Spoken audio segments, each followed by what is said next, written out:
Assalamualaikum warahmatullahi wabarakatuh. Selamat pagi, siang, dan sore. Perkenalkan, nama saya Nur Miftah Hujana, mahasiswa profesi keperawatan FKUI 2019-2020. Pada kesempatan kali ini, saya akan menyampaikan hasil dari analisis asuhan keperawatan pada ibu hamil trimester 3 dengan penerapan metode relaksasi otot progresif untuk mengurangi kelelahan selama pandemi COVID-19. Saya dibimbing oleh Ibu Imami. Berikut adalah alur presentasinya. Saya akan menyampaikan pendahuluan, gambaran kasus, pembahasannya, serta sampai nanti di penutup. Nah, ini pendahuluannya. Jadi, prevalensi COVID per tanggal 26 Juli 2020 itu menurut WHO itu ada 15.745.102 jiwa yang terinfeksi positif. Kemudian di Indonesia sendiri ada 98.778 jiwa, dan di Jakarta ada 18.741 jiwa, di Jakarta Timur ada 2.419 jiwa, dan di Cilacap sendiri terdapat 195 jiwa terinfeksi, dihitung dari 21 Januari 2023. Dan kemungkinan kasus ini juga akan terus bertambah di hari-hari berikutnya. Nah, persebaran individu yang terinfeksi COVID ini berdasarkan jenis kelamin, baik dari di dunia, Indonesia, maupun di Jakarta sampai Jakarta Timur ini, persebarannya sama. Rentang usianya berada paling banyak di usia 30-39 tahun, yaitu di atas 50%. Meskipun begitu, ibu hamil itu berada pada rentang usia yang 30-39 tahun ini. Ada ibu hamil juga nih di sini, yang mempunyai potensi yang sama dengan jenis kelamin laki-laki lainnya untuk terinfeksi COVID.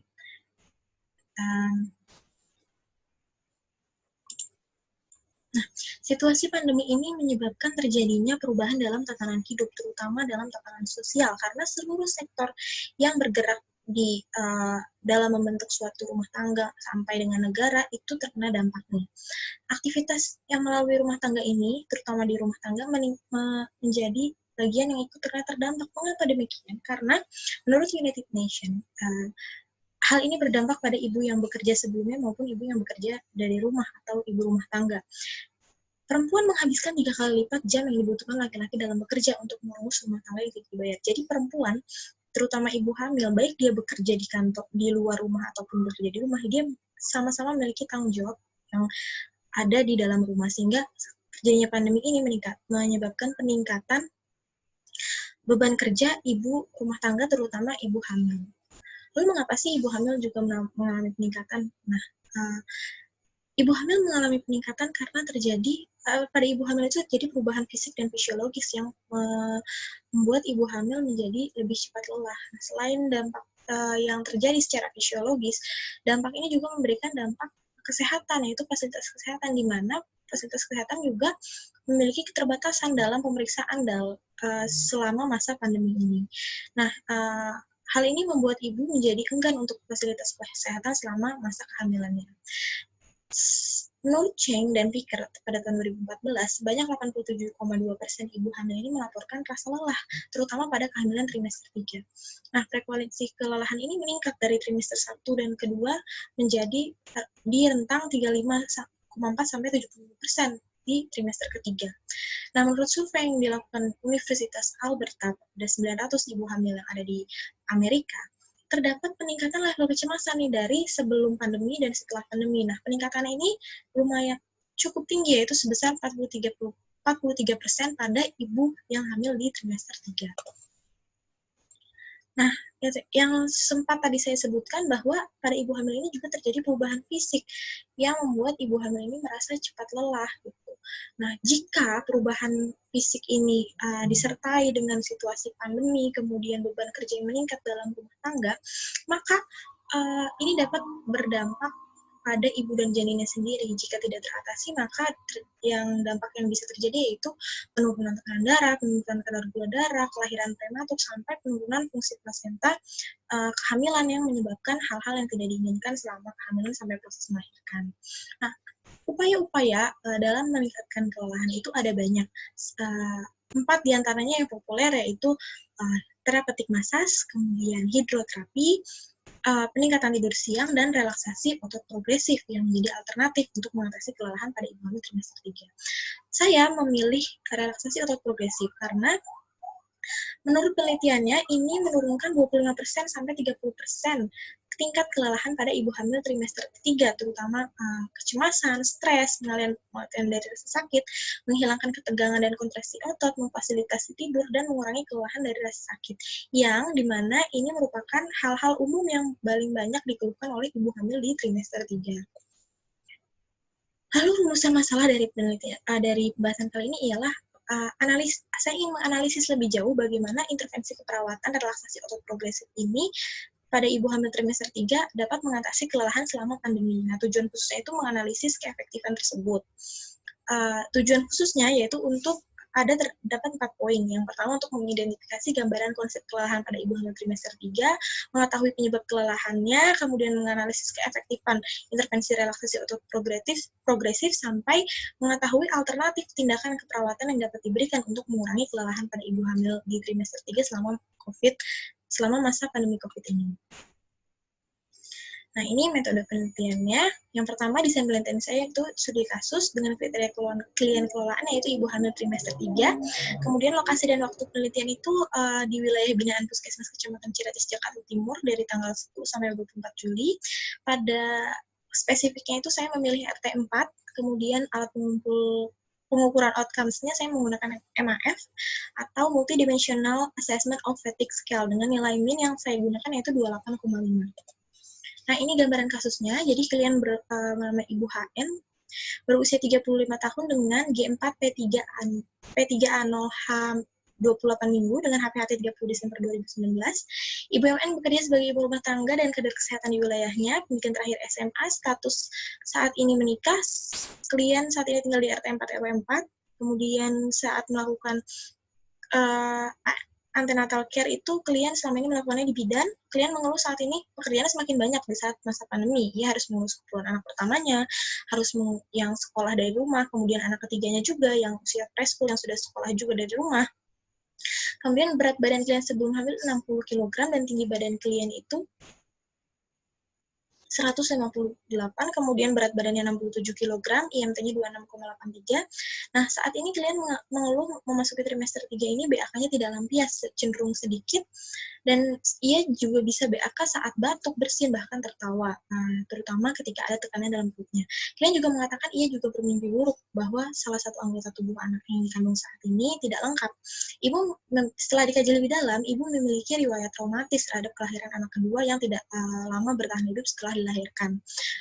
Nah, klien juga sudah mencoba berkomunikasi dengan tenaga kesehatan, tetapi dia merasa tidak nyaman karena tenaga kesehatan menanggapinya dengan kurang baik.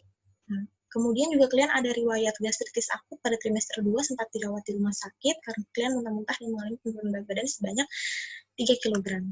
Nah, ini dari gambaran kasus tadi saya mengangkat 5 masalah keperawatan. Yang pertama ada ansietas, yang kedua ada keletihan, yang ketiga ada inkontinensi urin, yang keempat ada gangguan rasa nyaman, dan yang kelima adalah kesiapan peningkatan nutrisi.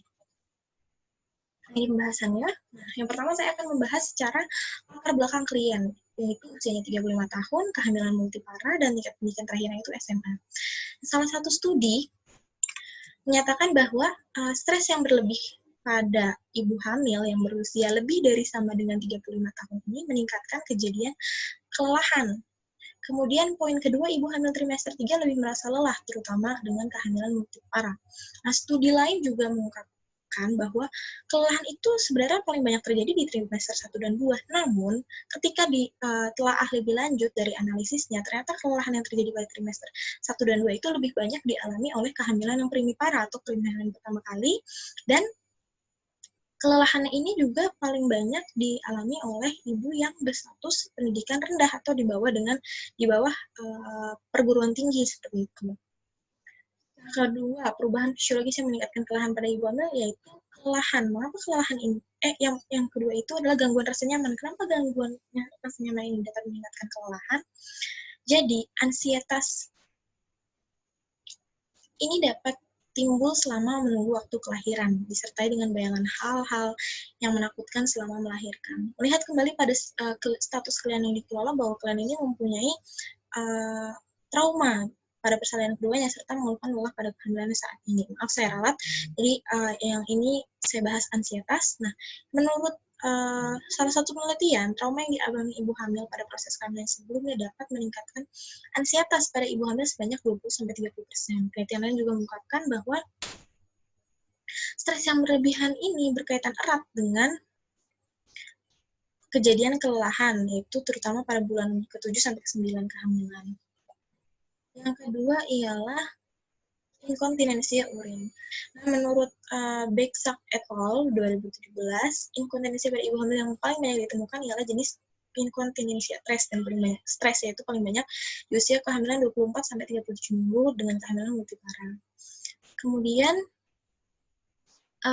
ini selaras dengan hal yang didapatkan, yaitu klien dengan kehamilan multipara. Mengapa sih inkontinensia stres ini dapat meningkatkan kelelahan?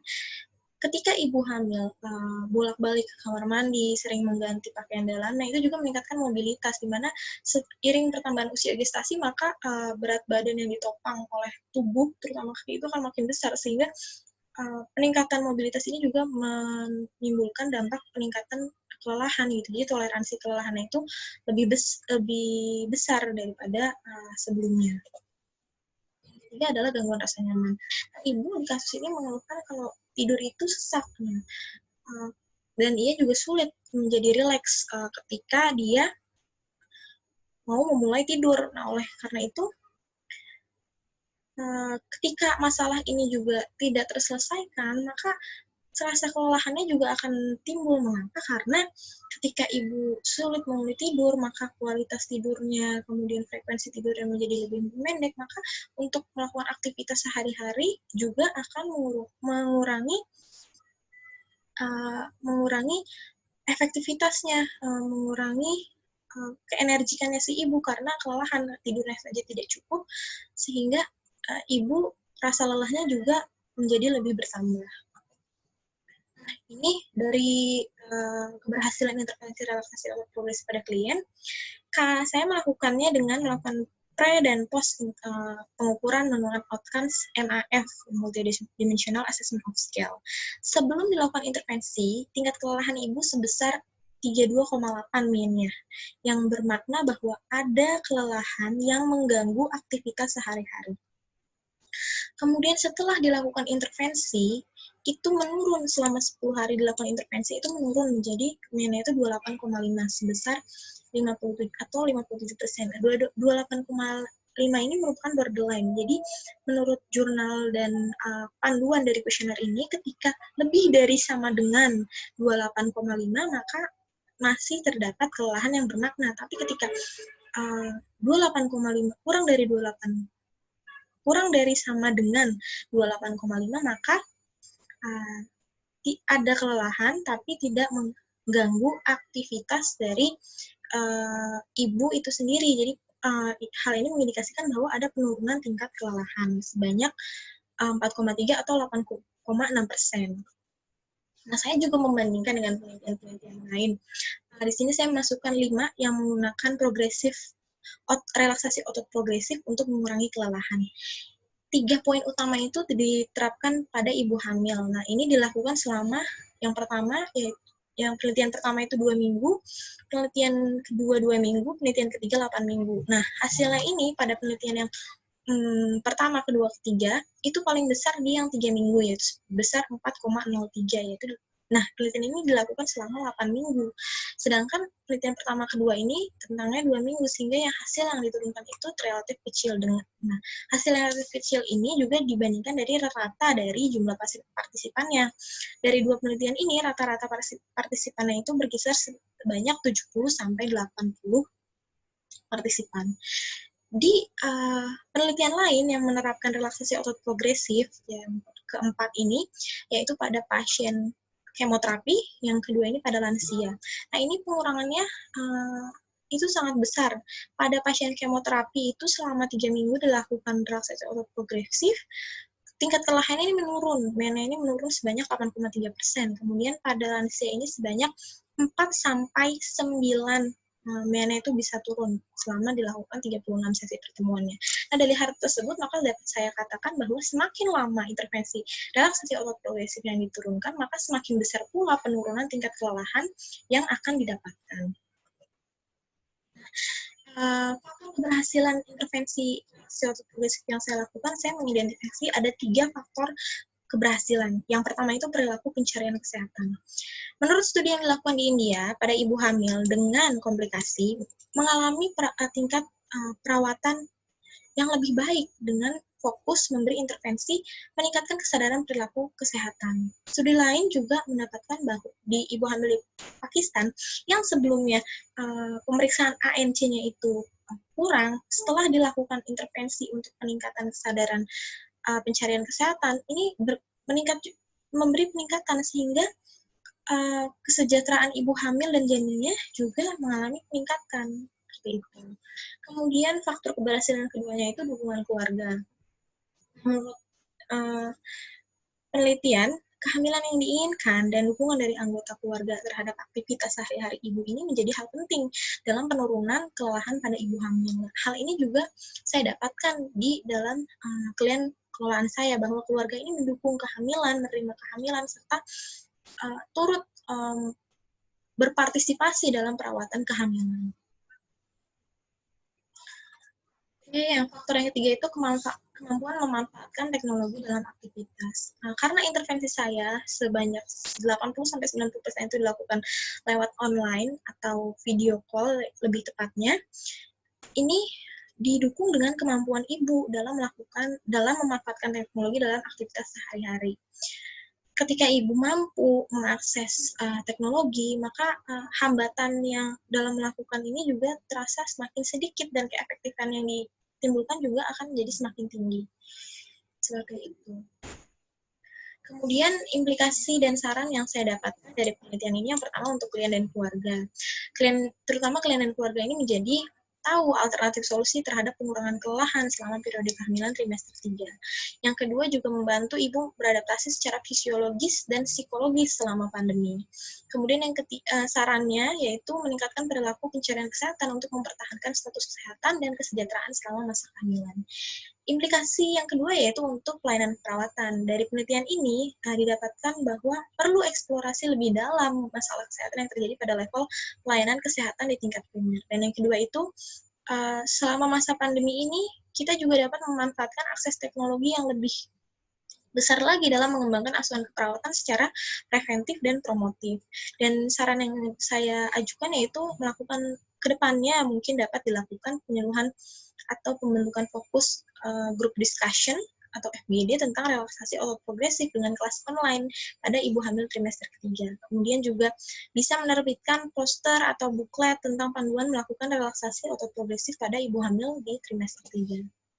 Kemudian implikasi yang ketiga itu untuk pendidikan perawatan. Melalui penelitian ini saya dapat diharapkan pendidikan perawatan dapat mengembangkan strategi baru untuk memodifikasi mengurangi tingkat kelelahan pada ibu hamil trimester 3. Sarannya yaitu pengelolaan lebih dari 10 hari karena semakin banyak dan semakin lama harinya maka penurunannya juga akan semakin besar.